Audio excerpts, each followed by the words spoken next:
चलिए ठीक है। शांत प्रकाश जी, आपसे मेरा सवाल है यहाँ पर, समाजवादी पार्टी हो या विपक्ष हो, वो लगातार सवाल ये उठा रहा है कि जाति देखकर एनकाउंटर हो रहे हैं। महाराष्ट्र में एनकाउंटर पर अब वही विपक्षी लोग आवाज उठा रहे हैं जो कल तक ये कह रहे थे कि भाई अपराधी को फांसी होनी चाहिए, अपराधी को फांसी होनी चाहिए। अब जब एनकाउंटर कर दिया तो वो कह रहे हैं कि भाई अपराधी है, उस पर कार्रवाई होनी चाहिए थी, पूछताछ होनी चाहिए थी, एनकाउंटर कैसे कर दिया।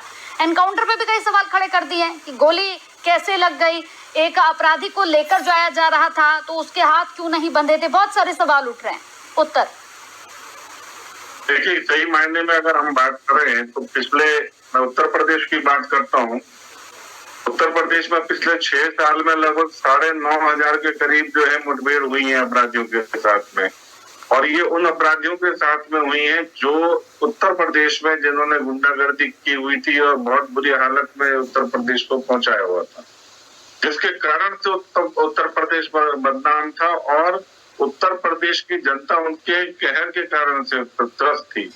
और उसमें लगभग 190 के करीब जो है वो एनकाउंटर हुए हैं, और वो एनकाउंटर बेसिकली वो या तो पुलिस की कस्टडी से भागने की कोशिश, या उन लोगों को पुलिस जब दबिश डाली जाती है तो वो पुलिस के सामने उन्होंने अटैक किया, उनके ऊपर हमला किया, तो पुलिस ने जान बचाने के लिए उस वक्त उनके ऊपर कार्रवाई की। तो ऐसा कहना कि जो है ना पुलिस ने जानबूझ करके उनको एनकाउंटर किया है, ये ठीक नहीं है। वो जघन्य अपराधी है, इनामी बदमाश है, और उन्होंने उत्तर प्रदेश के आवाम के साथ में जो हालात पैदा की, फिरौती की रकम, पैसा लूटना दुकानों से और कारोबारियों को उनसे छीना झपटी, और ये इन सब चीजों को पुष्ट करते रही है हमारी पिछली सरकार है, विशेष रूप से समाजवादी पार्टी की सरकार।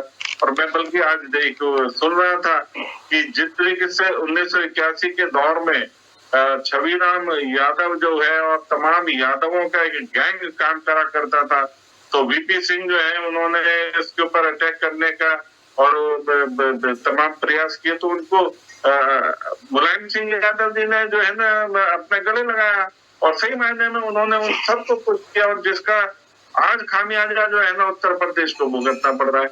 आप ये सोचें कि आखिर क्या कारण है कि अखिलेश यादव जी जब इन लोगों के साथ में एनकाउंटर होता है, ये पकड़े जाते हैं, तो क्यों विलाप करना शुरू कर देते हैं?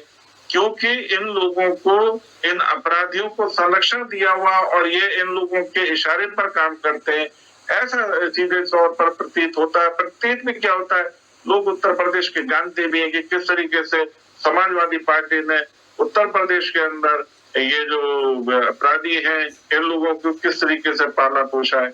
आज उन लोगों के साथ में पुलिस अपना सख्ती बरत रही है, तो ये आज परेशान है। तो ये दिखाना चाहती है पुलिस उत्तर प्रदेश की कि हमने बहुत बड़ा काम कर दिया। ठीक है, शांत प्रकाश जी उत्तर दीजिए।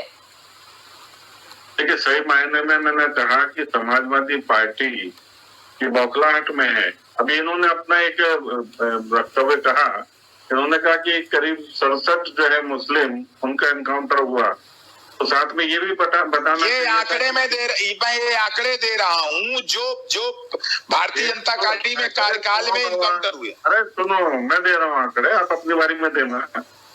67 मुसलमानों को इन्होंने बताया कि एनकाउंटर किया गया, तो 128 हिंदू भी तो एनकाउंटर किए गए, इन्होंने ये नहीं बताया। 67 ज्यादा होता है, ये 128।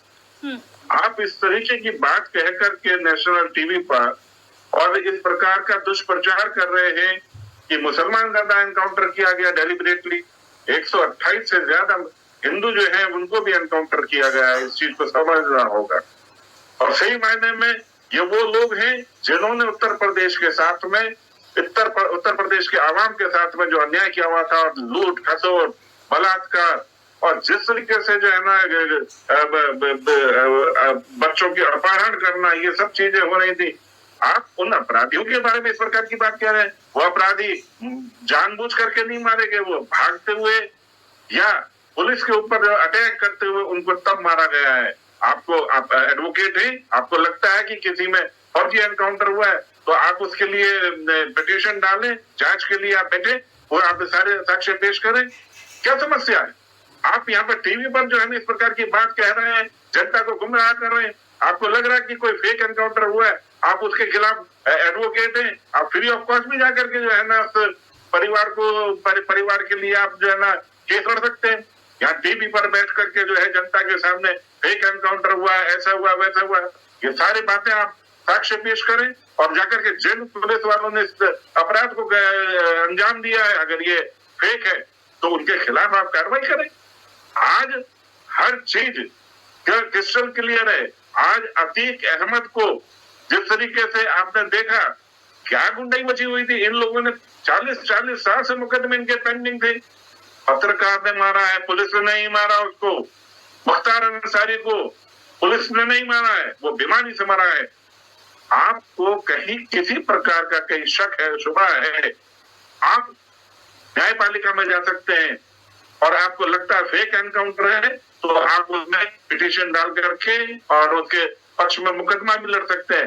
पुलिस को भी आप जो है ना सबक सिखा सकते हैं। मगर आप जानते हैं कि ये लोग सब इनामी बदमाश हैं। इन्होंने जिस वक्त पुलिस इनको पकड़ने आई है, इन्होंने हमला किया है पुलिस पर। हमारे नौजवान भी, हमारे जो 6 पुलिस के सिपाही भी हैं, वो भी शहीद हुए हैं इसमें। आपको सब चीजों को देखना होगा। अब केवल ये कह करके कि फर्जी एनकाउंटर है और अखिलेश जी ने, अरे अखिलेश जी तो इन सबको पुश कर रहे थे, इनको संरक्षण दे रहे थे। ठीक है। एक दौर था जिस तरीके से जो है ना उत्तर प्रदेश में बहन बेटियों के साथ में रात के समय में निकलना मुश्किल हो जाता था। ठीक है, ठीक है। एक पूर्व डीजीपी ने बयान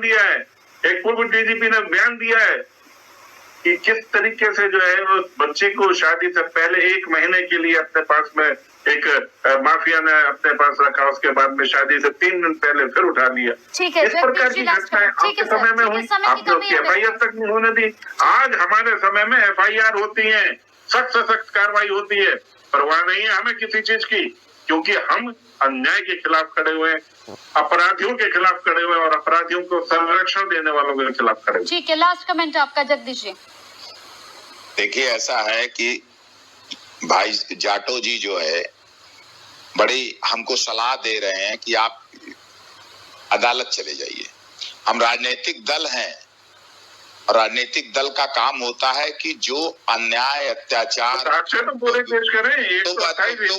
हम सवाल उठाएंगे जाटो जी, आपको जवाब देना हो। मारे गए ये भी बताएं, अगर मुसलमान मारे गए हैं तो 128 हिंदू मारे गए। सबकी जांच होनी चाहिए, सबकी जांच होनी चाहिए। अगर गलत है तो जिन्होंने अब बात सुनते जाइए। 128 सुन लीजिए जाटो जी, मेरी बात सुन लीजिए। ठीक है, अगर 128 हुए, सब जो भी हत्या हुई है उसकी जांच होनी चाहिए। हम राजनीतिक दल के रूप में आपके ऊपर आरोप लगाते हैं, आपकी ड्यूटी है कि आप उसकी जांच करवाइए और सरकार की ड्यूटी है उसकी जांच करवाए और जांच करवाने के बाद जो दोषी उनको सजा दे। अगर निर्दोष है तो जांच में छूट जाएंगे।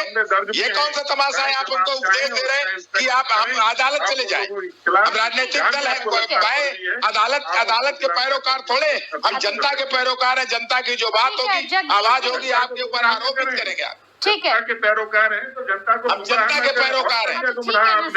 प्लीज वन बाय वन करके ना कमालुद्दीन जी को बोलने दीजिए, और भी गेस्ट बैठे हुए हैं। लॉ एंड ऑर्डर आपका समाप्त हो चुका है। उसमें पर्दा डालने के लिए निर्दोष लोगों की आप हत्या कर रहे हैं, इलीगल तरीके से लोगों की हत्या कर रहे हैं और करवा रहे हैं। एनकाउंटर पर रोना बंद करें। जनता आवाज मिल रही है तो बोलिए, लास्ट कमेंट है आपका। किसका? कमालुद्दीन जी बोलिए। देखिए, भारतीय जनता पार्टी जो है उत्तर प्रदेश ही नहीं, जिस प्रदेश में भारतीय जनता पार्टी की जो है सरकार है या फिर जो है केंद्र की सरकार है, हर जगह पे जो है या जो है भ्रष्टाचार में देख ले या फिर जो है